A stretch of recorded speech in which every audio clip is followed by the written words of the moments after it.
29% reduction in the funding amount. Of the budget that we're presenting, the sheriff's office will need 27.7% of that budget. And sheriff says he needs, and has proven that he needs $524,000 to provide Monticello police protection, but we can only cover 1 meal of that.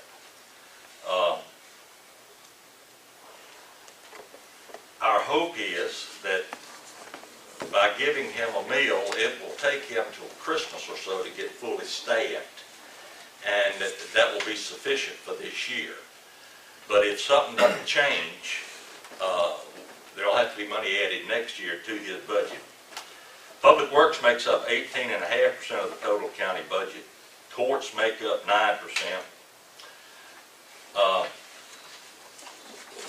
We could eliminate 1 meal, but we'd have to eliminate, here's an example of what we could eliminate to reduce a meal.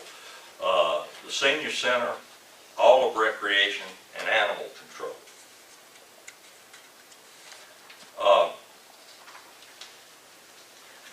Here's one that surprised me, and I didn't believe it until I saw it. Asked Lynn Bentley to pull all of the 5 of us, our tax records, and hers, and the Walsh, the tax commissioner, pull our tax records for the last 5 years. And on the average, we've seen about a 18 or 19% reduction in the amount of taxes that we pay. Now I didn't say millage rate, because millage is just smoke and mirrors.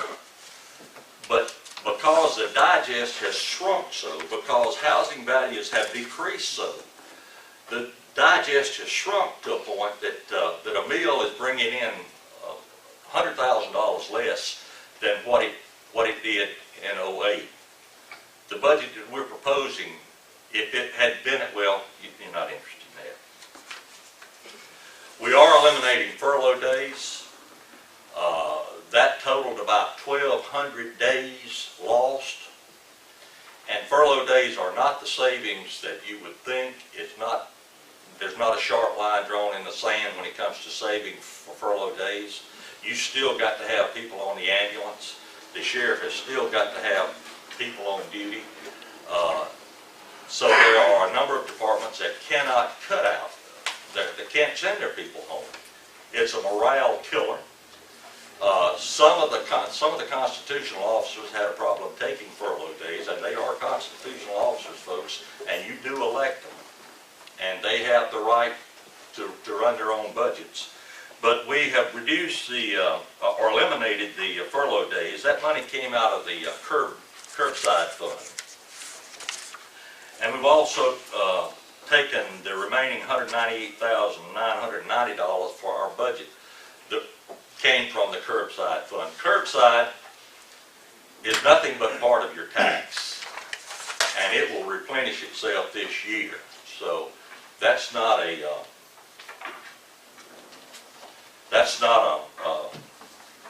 something that won't come back.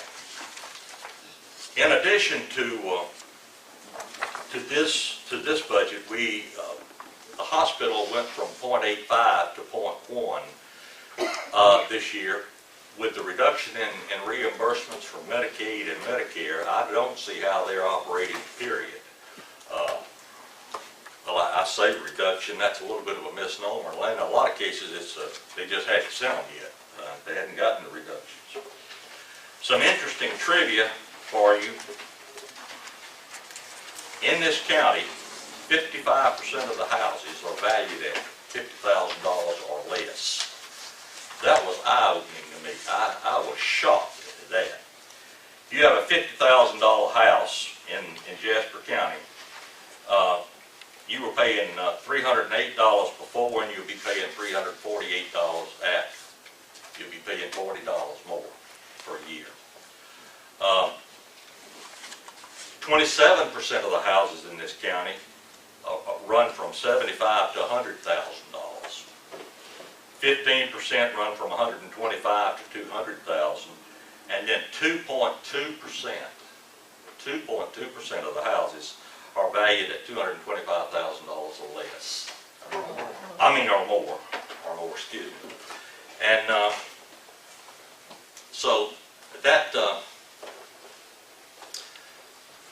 that explains the need. Now, there are those who say, well, you can cut, you could cut, you could cut. Yeah, we could eliminate a lot of things.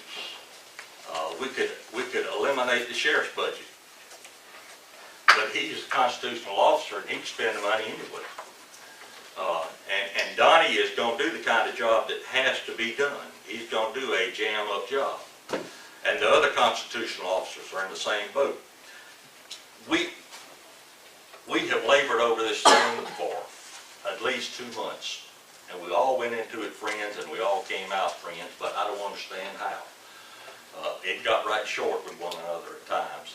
I perfectly understand the angst of the public, and I know we're going to hear several times tonight about we're on fixed income. Well, I can sit here tonight and tell you that I am too, and I don't like it any better than you do. But that's the way it is. That's the best we could do. Now,